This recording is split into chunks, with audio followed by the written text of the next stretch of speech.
Bon- Bonjour tout le monde, j'espère que vous allez bien. L'Institut français d'Égypte au Caire et à Alexandrie a le plaisir de vous accueillir à ce webinaire animé par Madame Sarah Maher, conseillère pédagogique au secteur éducatif à Alexandrie. Du coup, à travers cette intervention-là, elle proposera une réflexion concrète sur la place de l'erreur dans le processus d'apprentissage et partagera des outils pratiques permettant aux enseignants de transformer les erreurs de leurs apprenants en véritables opportunités de progression. Un rendez-vous enrichissant pour repenser les pratiques de correction et renforcer la confiance des élèves. Alors, je vous invite à suivre ce webinaire enrichissant avec Madame Sarah. Je cède ma place et bon webinaire. Bonjour à toutes et à tous et bienvenue à ce webinaire. Je vais juste partager l'écran.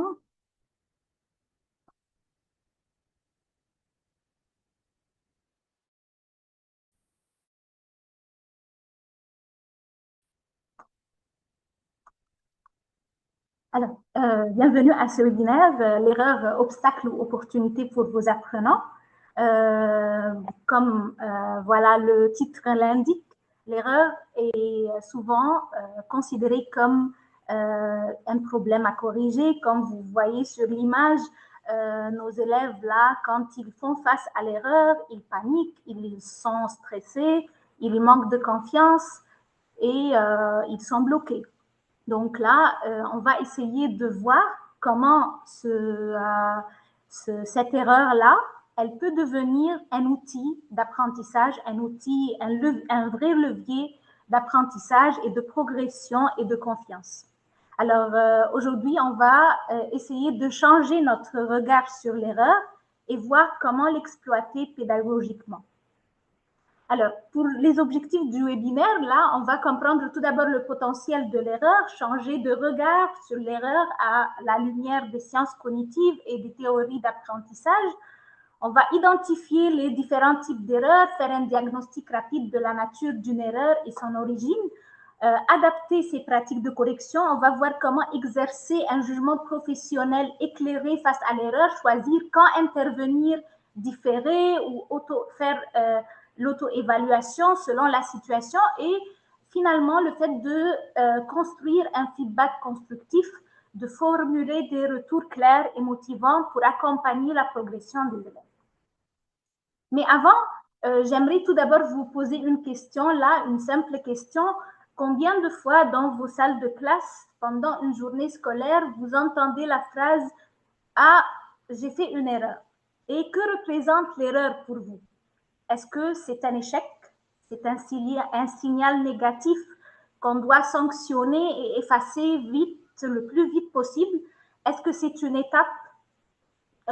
Donc, l'apprentissage est un chemin, est un processus et les erreurs jalonnent ce chemin. Est-ce que c'est une opportunité?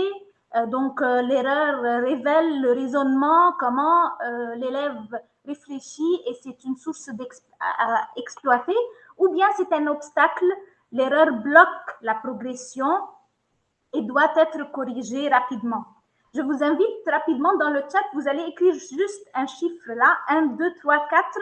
On n'a pas de réponse mauvaise là, c'est juste pour qu'on prenne conscience de notre posture face à l'erreur pour qu'on puisse intervenir et évaluer les élèves correctement. Donc là, vous allez écrire soit 1, 2, 3 ou 4.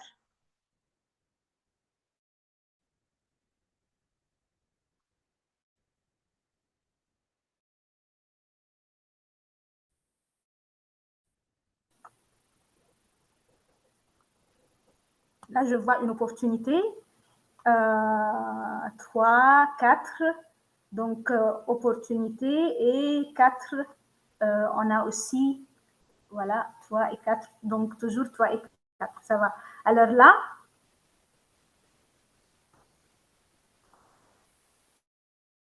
on a entre opportunité ou bien obstacle. Donc là, Personne n'a indiqué échec, ce qui est bien. Donc, si on dit que l'erreur est un échec, un déficit à éliminer, donc c'est vrai que c'est une vision répandue dans notre modèle, dans nos modèles éducatifs depuis longtemps, ces modèles éducatifs qui sont centrés sur la performance. Mais ce webinaire va nous aider à proposer une alternative. Personne n'a dit étape aussi. Donc là, on dit que l'apprentissage est un processus et voir l'erreur comme étape, c'est déjà une partie de l'apprentissage.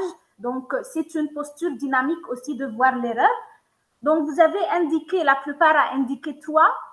Donc là, c'est une donnée précieuse sur la pensée de l'élève, une opportunité qui va nous indiquer comment l'élève pense. C'est une fenêtre ouverte pour nous montrer la réflexion de l'élève et donc c'est la perspective qu'on va développer et outiller aujourd'hui. Quelques-uns ont dit obstacle aussi.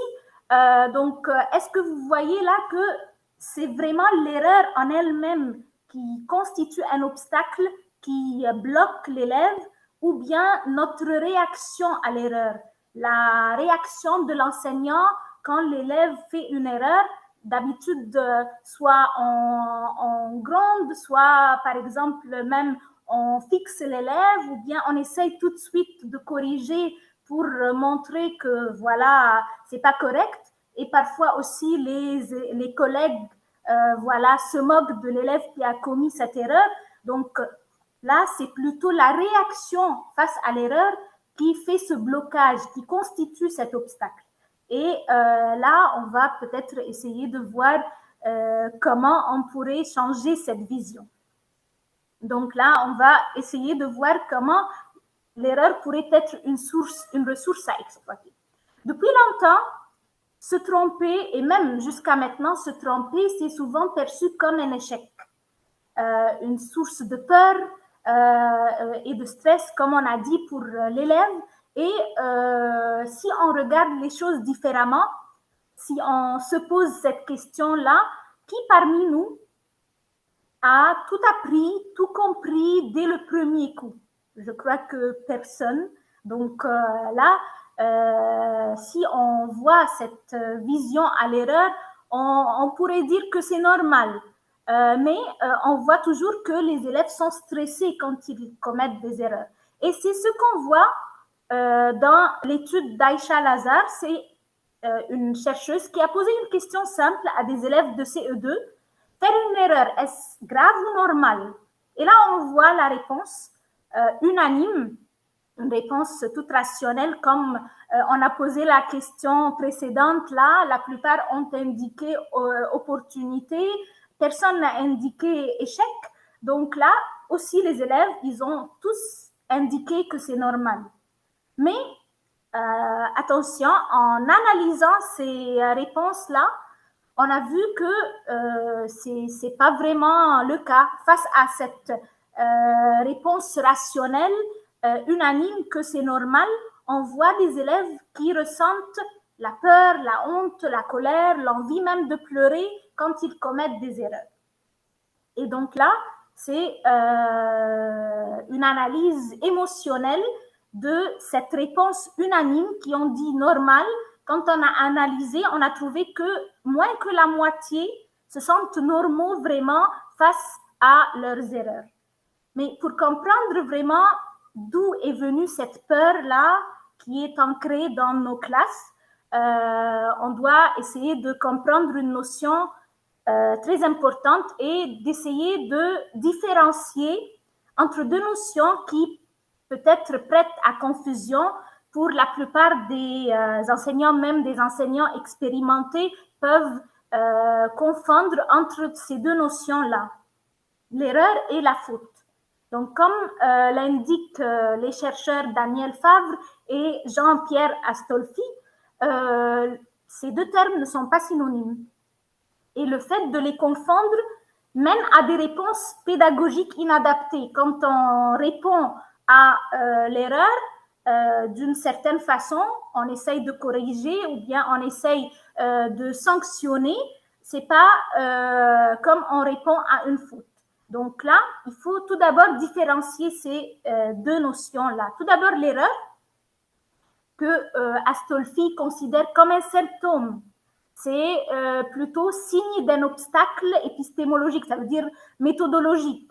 Et la faute, de l'autre côté, qui est plutôt un manquement, un non-respect à une règle connue.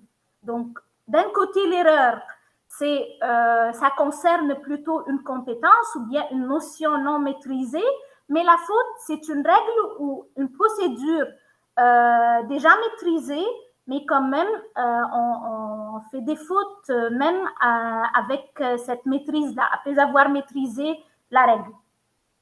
L'erreur, elle est signe d'un raisonnement en cours de construction. Donc, l'erreur, elle nous montre qu'il y a un apprentissage qui se construit. Mais la faute, c'est un écart par inattention ou bien négligence ou bien même un refus. Donc, c'est plutôt un comportemental. L'erreur, elle est normale et attendue, comme on a dit, c'est une étape ou bien une opportunité de l'apprentissage, mais la faute, c'est que l'élève sait, mais il n'applique pas. L'erreur révèle un état de savoir non sanctionnable. L'erreur ne doit pas être sanctionnée. Par contre, la faute, puisqu'elle émane d'une certaine négligence ou bien un refus ou bien même une inattention de quelque chose qui est déjà maîtrisé, elle mérite, quant à elle, une réponse plus ferme. Donc, l'erreur, c'est un signal que l'élève est en train d'apprendre, mais la faute, elle est plutôt comportementale, comme on a dit.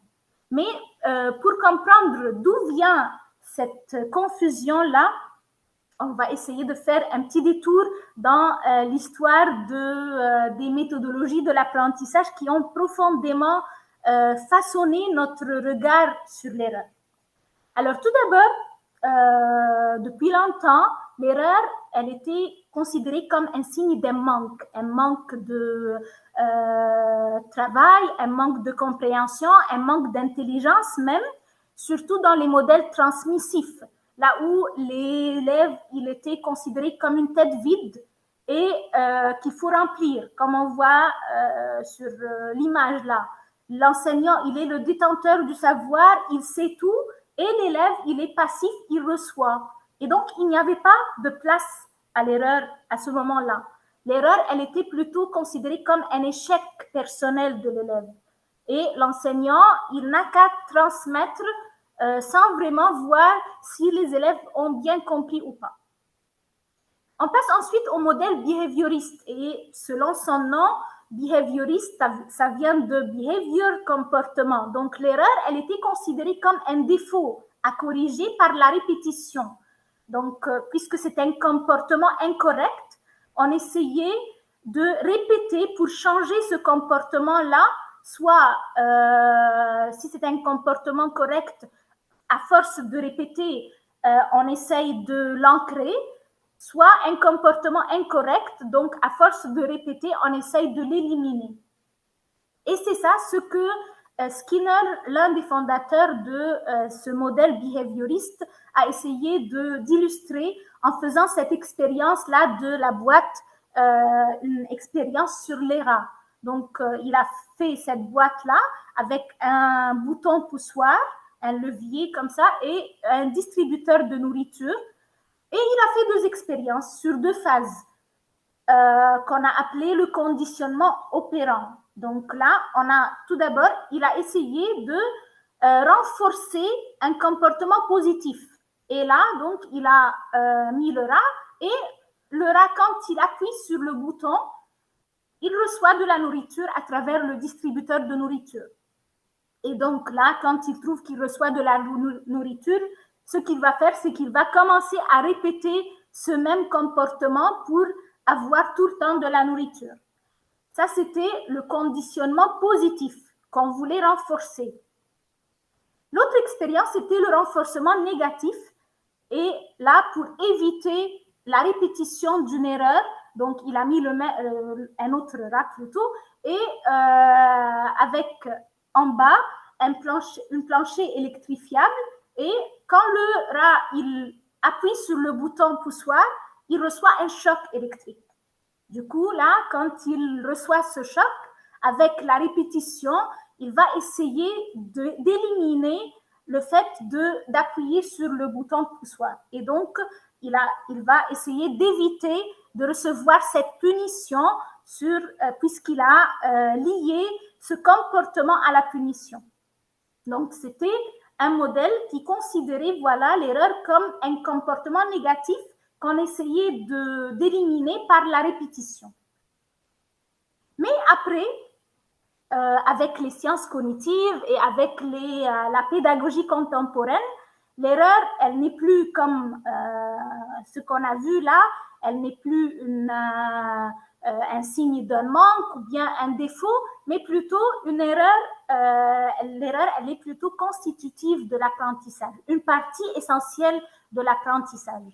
Et là, avec Jean Piaget, le chercheur qui était le fondateur de l'approche constructiviste, disait que voilà, l'apprenant, il n'est pas un récepteur passif comme dans l'approche voilà, transmissive, il est plutôt acteur.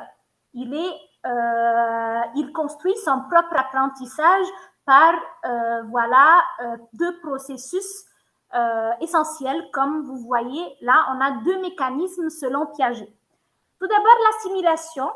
Quand l'apprenant il essaye d'intégrer une nouvelle notion dans le schéma qu'il existe déjà sur, par exemple, ses représentations, ses connaissances actuelles, et il essaye d'intégrer une nouvelle notion, mais cette notion-là, il l'assimile à ce qu'il connaît déjà, donc c'est l'assimilation. Donc, il assimile, il voit que la nouvelle notion, elle n'est pas vraiment bizarre, elle convient à ses représentations, et donc il l'assimile facilement. Le deuxième mécanisme, c'est l'accommodation. Donc, c'est le fait de modifier sa façon, ses réflexions, le schéma qu'il a déjà sur la notion pour intégrer une information qui ne convient pas à ses représentations. Et il essaye de l'accommoder, de l'adapter, adapter sa pensée pour qu'il comprenne la nouvelle notion. Mais entre ces deux mécanismes, il y a une phase importante en fait. C'est le conflit cognitif. C'est quoi cette phase? C'est la phase là où on voit vraiment l'erreur. L'erreur, elle est normale dans cette phase. C'est la phase entre ces deux premiers et derniers processus. Donc là, c'est quand l'élève, quand l'apprenant, il fait face à une notion qui n'est pas similaire à ses représentations précédentes et donc il est choqué. Il commet une erreur, il est surpris, il y a un moment de déséquilibre en fait, comme on voit sur le schéma. Et c'est ce moment-là qui est le moteur de la progression. C'est ce moment-là en fait de l'erreur et du déséquilibre qui aide à construire un nouvel apprentissage entre l'équilibre essentiel, initial, ces notions qu'il connaissait déjà, et une nouvelle idée qui ne convient pas à ces représentations, il passe par ce déséquilibre.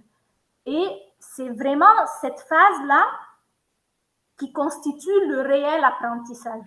Et c'est là vraiment que vient le rôle de l'enseignant. C'est l'enseignant qui doit mettre l'élève dans cette situation de déséquilibre, pas pour le perturber, mais un déséquilibre productif, de l'inciter à réfléchir. C'est comme la citation, voilà, le montre, l'intelligence, c'est ce qu'on utilise quand on ne sait pas quoi faire. C'est dans cette phase de déséquilibre qu'apparaissent, voilà, toutes les inventions nouvelles. Si on veut illustrer cette idée à travers un exemple, là, on voit par exemple là un élève qui a déjà ce schéma que les plantes, ce sont des feuilles. Donc, s'il voit une nouvelle feuille, il dit, voilà, c'est une plante, puisqu'il voit la feuille. Mais quand il fait face à un nouveau type de plante, comme le cactus, par exemple, là, son idée essentielle ne fonctionne pas. L'information qu'il a, elle est incompatible à ce qu'il voit de nouveau. Et donc, il ne peut pas assimiler cette information parce qu'elle n'est pas similaire aux représentations qu'il a déjà. Et donc, il doit changer sa façon de réfléchir. il doit s'accommoder là, il doit accommoder et adapter ces réflexions-là. Il arrive voilà, à une réflexion que pas toutes les plantes n'ont, ça veut dire que toutes les plantes n'ont pas de feuilles. Il y a des plantes qui n'ont pas de feuilles, comme le cactus. Et là, il arrive à un schéma nouveau, une représentation nouvelle et plus riche dans son apprentissage. Et donc là, c'est vraiment ce conflit cognitif et l'erreur que l'apprenant commet dans cette phase, elle fait partie de la progression. C'est pour cela que quand on a affaire à des apprenants adultes, les choses deviennent plus difficiles parce qu'ils ont un bagage de représentation et de connaissances beaucoup plus riche que les enfants. Et donc là, le fait de les mettre dans un conflit cognitif, qu'ils fassent des erreurs, que ce qu'ils ont comme représentation, ils trouvent que ce n'est pas compatible à la nouvelle information, donc ils sont perturbés et ils doivent changer leur schème-là, changer leur représentation pour qu'ils puissent arriver à un nouveau schème, un nouvel équilibre plus riche et une compréhension plus élevée. La deuxième théorie, c'était celle de Vygotsky. Donc là, Lev Vygotsky, il était fondateur de l'approche socio-constructiviste. On a vu Piaget avec le constructivisme et là, c'est Vygotsky avec le socio-constructivisme. Et il indique que l'erreur est un instrument, pas seulement une étape comme indiqué Piaget, mais un instrument de localisation pédagogique. Et il a introduit ce qu'on appelle la zone proximale de développement, que vous voyez ici. Donc, on a trois cercles là. On a tout d'abord le cercle bleu là, au centre, c'est ce que l'apprenant peut faire seul.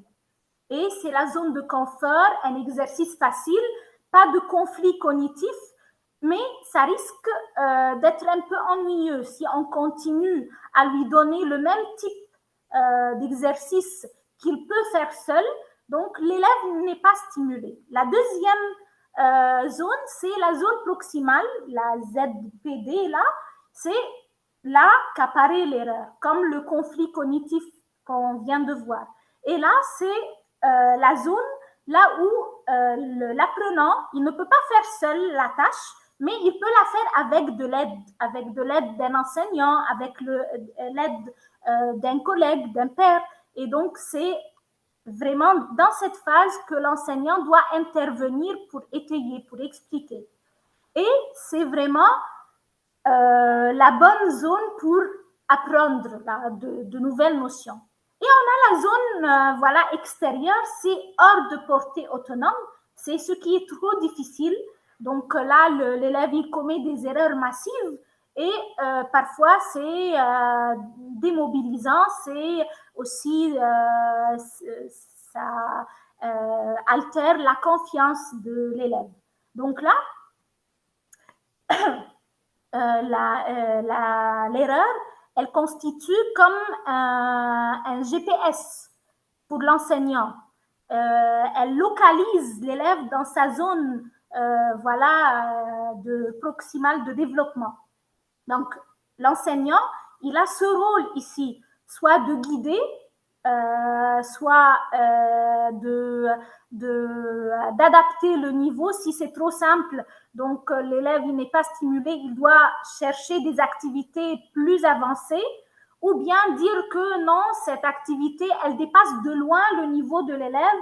Donc, il doit soit simplifier, soit chercher une autre voilà, activité adaptée au niveau. Donc, cela nous montre à quel point l'erreur, elle constitue un instrument riche pour l'enseignant et pour l'élève aussi.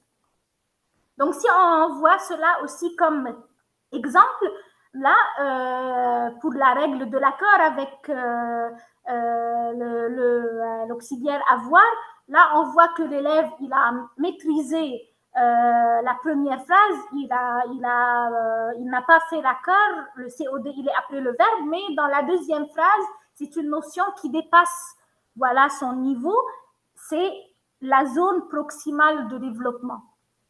Et c'est là que le professeur intervient pour étayer, pour aider de façon aussi calibrée. Donc là, il commence à observer les erreurs, le type d'erreur que commet l'apprenant.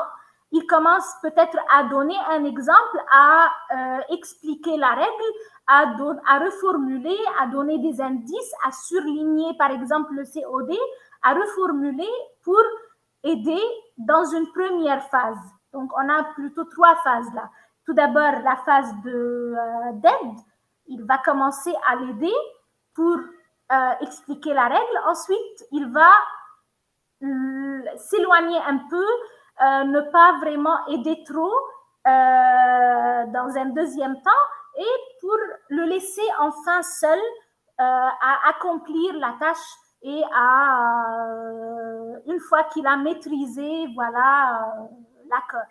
Donc là, il observe pour voir on est dans quelle phase cette activité elle fait partie de la phase trop facile ou bien de la phase voilà zone proximale ou bien ça dépasse le niveau et donc il doit ajuster ses activités.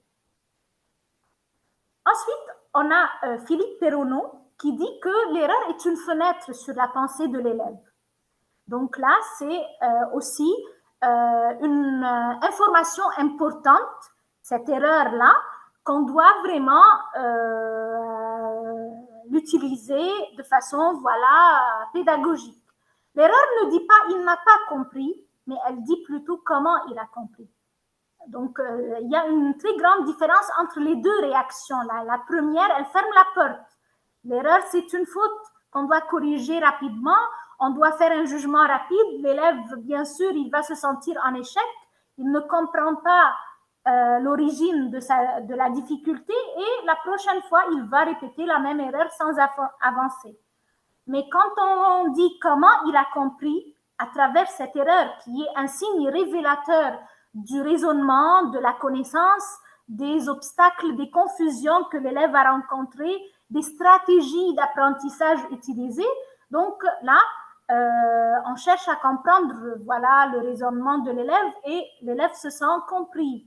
Il peut progresser, il peut voilà, identifier la source de son erreur, il peut ajuster son enseignement et avancer, construire son apprentissage. Donc, l'erreur est vraiment un outil précieux à la fois pour l'enseignant et pour l'élève aussi.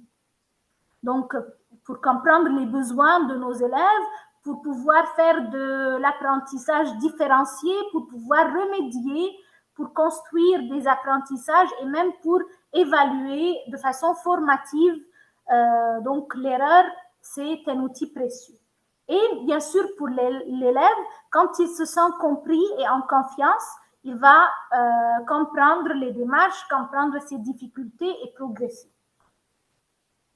On a vu maintenant plusieurs théories. Si on synthétise donc ces fonctions de l'erreur, là, on a l'erreur, comme on a dit, ce n'est pas un signal d'échec, elle remplit 3 fonctions essentielles. Tout d'abord, la fonction diagnostique, donc elle exprime l'état réel des connaissances de l'élève et elle permet d'identifier ce type d'erreur, de diagnostiquer ces erreurs, parce que sans diagnostic, si on essaye de remédier, ça sera une remédiation aveugle, sans vraiment qu'on connaisse la source du problème. L'erreur, elle est régulatrice, comme on a vu avec Vygotsky. Est-ce qu'elle est vraiment l'activité ou la tâche, elle est adaptée au niveau? C'est comme un baromètre, comme un GPS pour voilà, nous aider à ajuster notre progression et les activités qu'on propose aux élèves, diversifier les exemples, modifier la complexité si ça s'avère trop compliqué pour les élèves. Et la troisième fonction, c'est la fonction motivationnelle. Comme on a vu avec Perronneau, c'est comment l'erreur elle est reçue, comment l'enseignant il réagit face à l'erreur. Et quand l'enseignant développe cette culture de laisser, ça change beaucoup l'attitude des apprenants. Comme voilà le dit Carol Dweck dans Growth Mindset, ce que l'élève là qui voit que les erreurs sont des opportunités, il progresse davantage. Mais quand l'élève il voit que quand il commet une erreur, il est sanctionné, ses camarades se moquent de lui, même l'enseignant il le regarde d'une certaine façon, voilà, qui provoque de la timidité pour lui. Donc, il va plutôt arrêter à être voilà, participatif. Donc, un élève ou bien des élèves qui ne participent pas en classe, ce ne sont pas nécessairement des élèves qui ne connaissent pas la réponse, mais plutôt des élèves qui ont peur vraiment d'être moqués par les autres ou bien de ne pas recevoir des retours positifs. On a vu, voilà, les fonctions de l'erreur, maintenant les types des erreurs, parce que les erreurs ne sont pas tous du même type. Et notre réaction doit être adaptée au type d'erreur. On ne traite pas des erreurs de compréhension comme des erreurs d'inattention. Voilà, donc on a des erreurs. Le premier type, c'est l'erreur de compréhension. C'est quand l'élève possède une représentation erronée ou incomplète du concept. Quand il confond voilà, des notions, par exemple confondre poids et masse en physique, le fait de ne pas saisir le concept lui-même, ça c'est l'erreur de compréhension. L'erreur de procédure, c'est que l'élève, il connaît le concept, mais il l'applique mal. La façon d'application, elle n'est pas correcte. Il saute une étape, par exemple, dans la résolution du problème ou inverse l'ordre. Donc, même pour le français, là, dans la rédaction, il commence à écrire sans respecter le plan demandé. C'est une erreur de procédure, de méthode de travail. Ensuite, on a l'erreur d'attention. Donc, l'élève, il maîtrise la compétence, mais commet un écart par précipitation ou fatigue. Ça, c'est l'oubli ou l'inattention de quelque chose qui est censé être maîtrisé. Donc, un accord oublié à la fin d'une copie, par exemple, ça, c'est une erreur d'attention. Et enfin, l'erreur de représentation, c'est que l'élève a construit un modèle mental erroné. Donc là, c'est, comme on a dit, ces représentations essentielles qui peuvent être voilà, basées sur des souvenirs d'enfance ou bien des représentations voilà, visuelles. Elles sont ancrées dans son expérience et c'est ce qui fait qu'il commet des erreurs. Par exemple, le fait de croire que le soleil tourne autour de la Terre parce qu'on le voit se déplacer dans le ciel. Ça, c'est une erreur de représentation. Bien, alors là, on va faire un petit quiz et vous allez toujours marquer 1, 2, 3 ou 4 pour les différents types d'erreurs dans le chat. Alors, tout d'abord, pour un élève qui écrit 25 au lieu de 52 en recopiant le résultat d'une expérience. Selon vous, c'est une erreur de compréhension, de procédure, d'attention ou de représentation?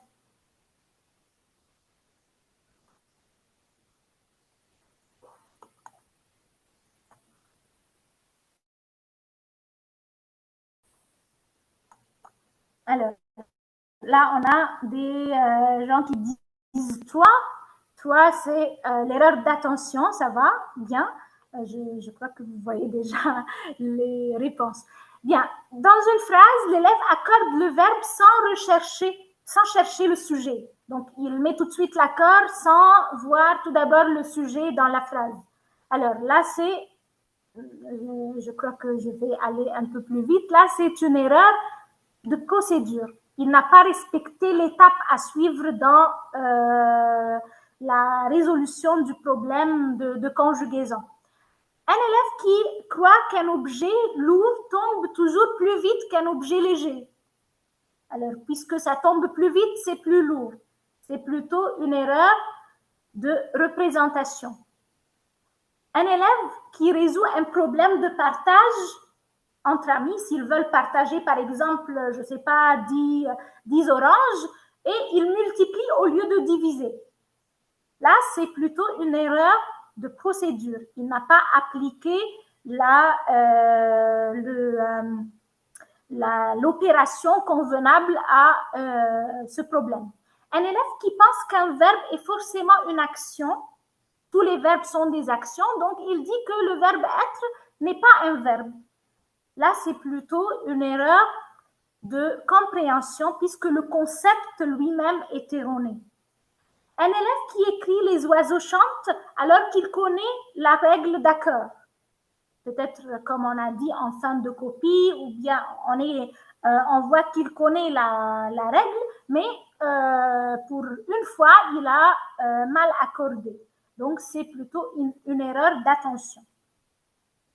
Enfin, un élève qui croit qu'un mot long est forcément plus difficile ou plus correct qu'un mot court.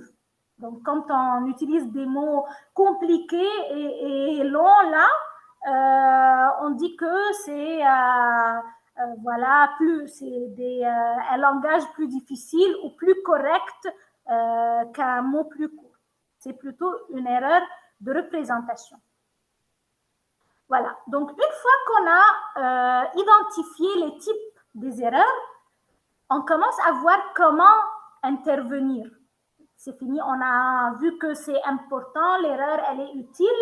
On a vu qu'il y a plusieurs types d'erreurs. Maintenant, je veux intervenir, mais comment? C'est ce jugement professionnel ça veut dire on doit vraiment avoir ce jugement professionnel et pas réagir automatiquement. D'habitude, nous, on a tendance à corriger tout de suite l'erreur. Mais est-ce que c'est vraiment la meilleure option? Donc là, on a vraiment 3 postures. Comme voilà le feu là, rouge, jaune et vert. Tout d'abord, le rouge, c'est la correction immédiate. La bonne réponse, elle est donnée sans délai. Je vais corriger tout de suite. Je ne peux pas attendre en tant qu'enseignant face à une erreur. Et quand on peut vraiment adopter cette posture, c'est quand l'erreur est une faute. Si vous vous rappelez, on a indiqué la différence entre l'erreur et la faute. Et donc, c'est une erreur d'inattention, par exemple, et on a peur que cette erreur soit fixée, ancrée dans la mémoire des élèves. Et donc, on essaye tout de suite de corriger. Et une autre chose, si vraiment ça nécessite une intervention, cette erreur-là, parce qu'il y a un impératif de sécurité, ça met en danger la sécurité des élèves. Là, c'est la correction immédiate. On a ensuite la correction différée. Moi, je vais noter l'erreur en tant qu'enseignant, mais la correction, je vais la reporter un peu. On peut avoir cette posture quand on a une activité de recherche ou d'expression, quand l'élève présente sa recherche ou bien quand il fait une expression orale. Donc, le fait de l'arrêter à chaque fois pour corriger une erreur de prononciation ou bien une erreur grammaticale, là, on brise la dynamique. Il va être démotivé, il ne va pas pouvoir continuer ce qu'il présentait. Et là, c'est mieux de noter les erreurs et à la fin de les traiter collectivement ou bien à l'oral après sa présentation. La troisième posture, c'est le laisser chercher.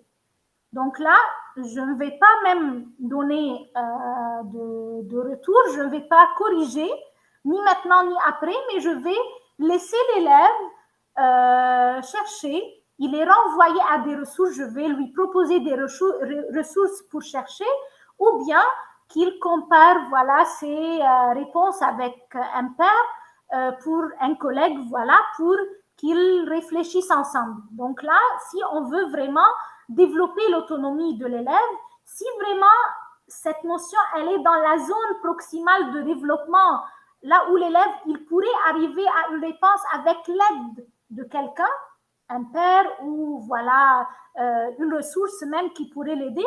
Et c'est plutôt dans la phase de découverte, quand vous faites voilà une expérience, ou bien c'est la première fois qu'on aborde cette notion.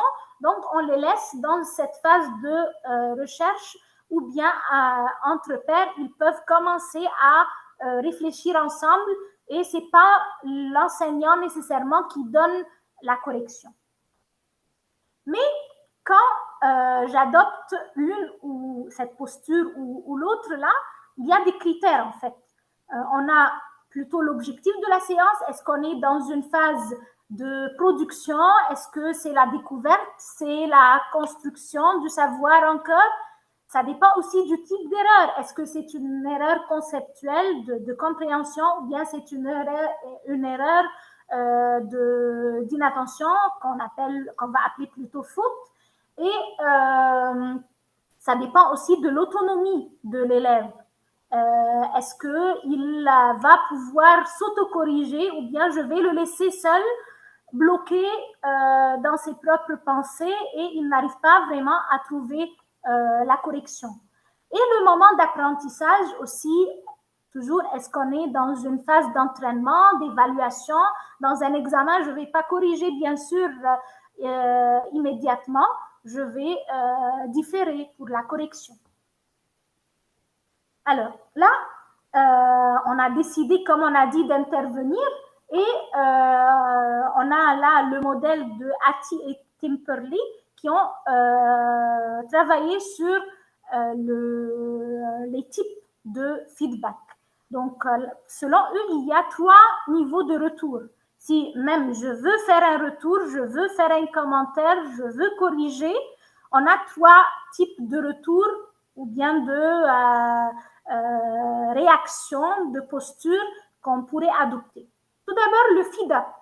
Donc, c'est ce qui est avant la tâche, pour clarifier à l'élève où va-t-on déjà avant l'objectif de l'activité. Donc, l'élève doit savoir vers quoi il tend pour évaluer son écart.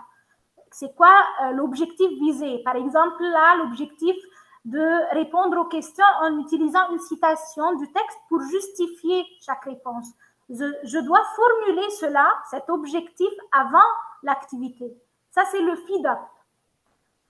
Le feedback, ça, c'est bien sûr après la tâche, pour indiquer à l'apprenant où on est. Donc, c'est le fait de décrire ce que l'élève a fait sans jugement de valeur, mais plutôt un retour factuel, non évaluatif. Lui décrire ce qu'il a fait. Donc, tes réponses sont correctes, mais elles ne sont pas appuyées par des citations du texte. Et enfin, le feed-forward, c'est comment progresser. Ça, c'est pour la suite après. C'est pour ouvrir une piste d'amélioration concrète. Et là, c'est le plus rare, mais le plus puissant en même temps. C'est le fait de donner des conseils à l'élève pour même soit cet exercice ou des exercices après, pour pour l'orienter dans sa façon de réalisation de la tâche. Donc là, relis le texte, repère une phrase qui prouve ta réponse et ajoute-la comme citation. Donc c'est plutôt une méthode à adopter pour ce qui vient. Là, on parle du feedback. Là, on doit donc différencier entre un bon feedback et un mauvais feedback. Quelle est la différence? Là, on a le bon feedback, c'est bien sûr un feedback spécifique et précis. Ça se concentre sur des éléments concrets du travail. Mais le mauvais feedback, il est plutôt vague, imprécis. Tu n'as pas compris, par exemple, ou bien c'est faux. Ça, c'est pas un feedback précis. Le bon feedback, il est clair et compréhensible. J'utilise un lexique facile. Mon objectif, c'est pas de montrer mes capacités là et de montrer à l'élève qu'il a un niveau inférieur. C'est pas ça du tout l'objectif. Mais c'est de faciliter la tâche en prononçant un message simple et facile à comprendre, mais pas un message confus et complexe. Bien sûr, le feedback positif, il est centré sur la tâche, sur le travail et pas sur la personne. Ce n'est pas un jugement personnel de l'élève, mais plutôt de son travail. Et il est orienté vers l'action. Donc, ça donne, comme on a dit, le feedback, le feed forward, là, il donne des pistes de réflexion pour progresser. Mais le mauvais feedback, il ne propose aucune piste pour s'améliorer. Et bien sûr, le bon feedback, il est adapté au niveau de l'élève. Donc, je ne demande pas à l'élève vraiment un savoir-faire ou bien une certaine connaissance qui dépasse son niveau. Je lui donne un retour qui est convenable à son âge et aux besoins de la tâche. Donc, si on voit des formulations pour chacun des deux types de feedback, là, pour les formulations à éviter, quand on dit c'est faux, tu n'as pas compris, ce n'est pas ce que je voulais, tu aurais dû faire attention, ou on a pourtant vu ça en cours.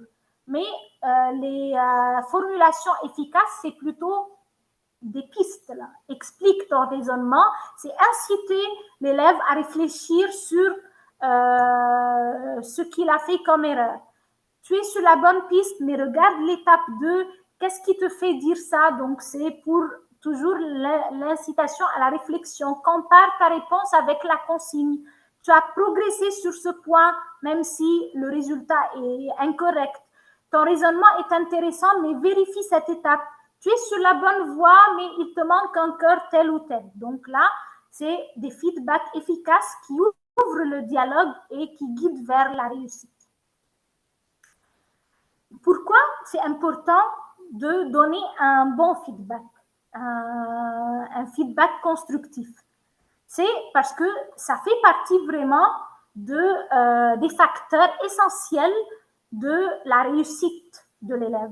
Selon John Attila, qui a fait plein d'analyses, il a fait 800 analyses sur voilà 250 millions d'élèves, en posant une question simple: qu'est-ce qui aide vraiment les élèves à réussir à l'école?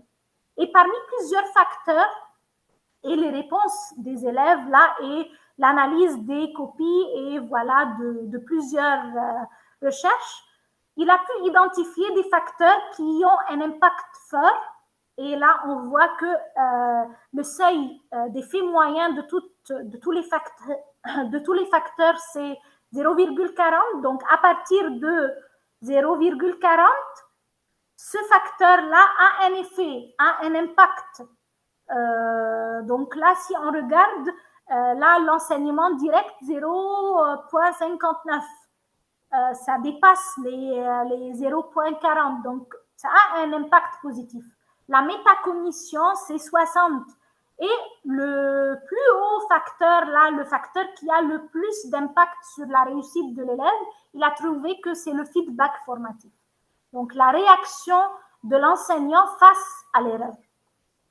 Entre plusieurs facteurs, comme la taille de la classe, même s'il y a beaucoup d'élèves en classe, donc ce n'est pas vraiment un facteur qui a un impact fort, et même le redoublement, on voit que c'est un impact, ça a un impact négatif. Mais là, la conclusion, c'est ce qu'on fait après l'erreur, c'est vraiment ce qui compte le plus, c'est le plus déterminant que la taille de classe, que les devoirs, que la formation même de l'enseignant. Donc, un feedback de qualité est l'un des leviers les plus importants, les plus puissants de l'apprentissage.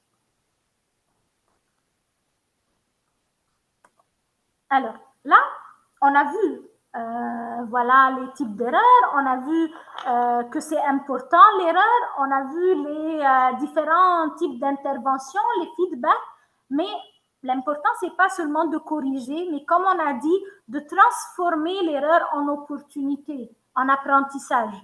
Et là, on a 4 stratégies pédagogiques pour transformer cette erreur en apprentissage et pas seulement corriger.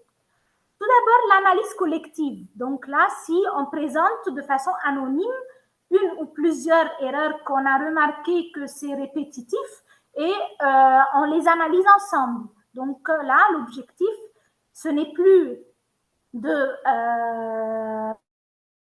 personnaliser l'erreur, dire à cet élève que tu as commis telle erreur, mais on a cette dépersonnalisation, le fait de rendre l'erreur comme objet de réflexion commune pour tout le monde. Tout le monde réfléchit, tout le monde analyse cette erreur et bien sûr, ça enlève ce sentiment de honte, de peur, comme on a vu, ce sentiment de vouloir pleurer, comme on a vu au début, l'analyse émotionnelle face à l'erreur. Cela développe une pensée critique et la métacognition de tous les élèves, même ceux qui n'ont pas commis la même erreur. Deuxième stratégie, c'est l'autocorrection. C'est le fait de donner aux élèves des outils pour qu'ils repèrent leurs propres erreurs, comme des grilles d'évaluation, d'auto-évaluation ou bien de relecture, des listes de vérification, des tâches par exemple à cocher pour vérifier qu'on est sur le bon chemin. Et donc cette approche développe toujours la métacognition, c'est le fait d'être conscient de connaissance, de ses propres connaissances et ses propres compétences. Ça, c'est vraiment important, le fait que l'élève soit conscient de son degré de connaissance,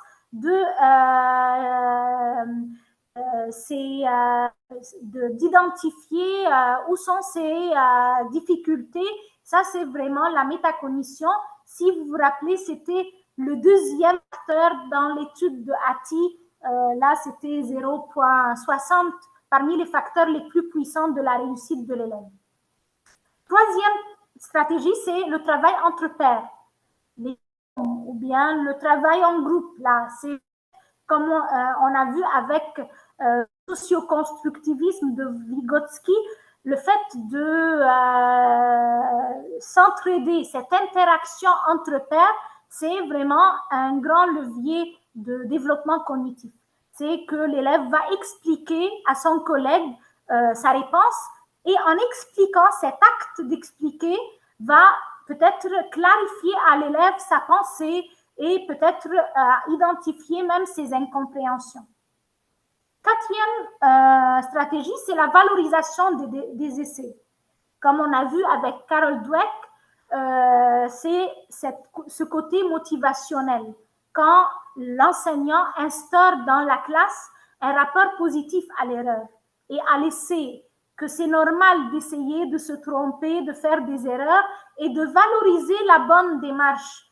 C'est pour cela que, par exemple, les profs de maths, ils donnent des notes même pour les étapes, même si le résultat final, il n'est pas correct. Donc, le fait de valoriser les essais, de commenter le progrès, même si le résultat n'est pas correct, c'est ça ce qui fait que on a des élèves motivés, plus confiants en eux-mêmes, ils normalisent cette idée de l'erreur. Donc, pour synthétiser là, et pour terminer, là, on a plusieurs réflexes qu'on doit adopter face à l'erreur. Tout d'abord, lire l'erreur. L'erreur, comme on a dit, c'est une information précieuse, ce n'est pas un vide. Donc, cette production, cette erreur-là dit que nous dit quelque chose sur la pensée de l'élève.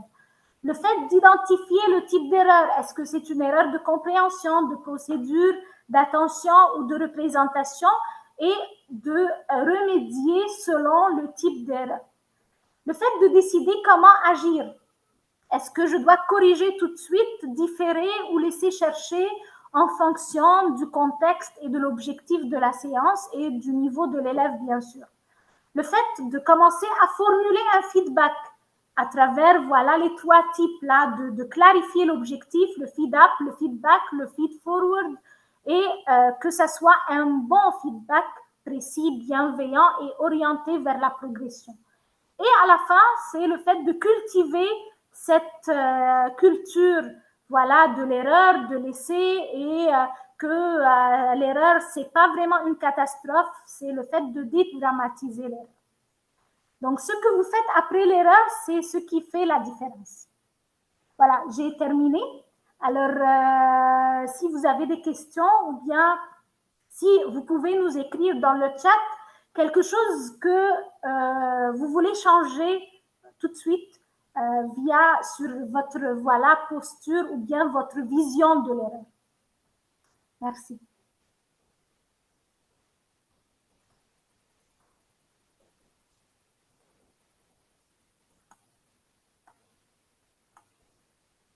Alors,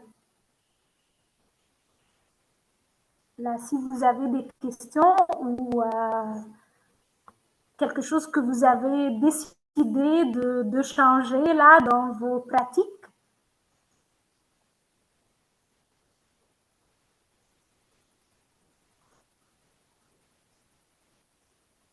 Merci.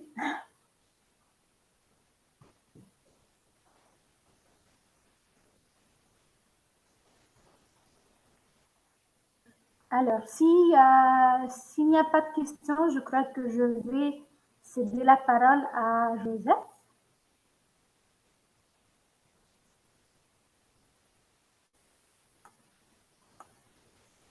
Alors bon, merci chère Sarah pour ce webinaire vraiment très enrichissant.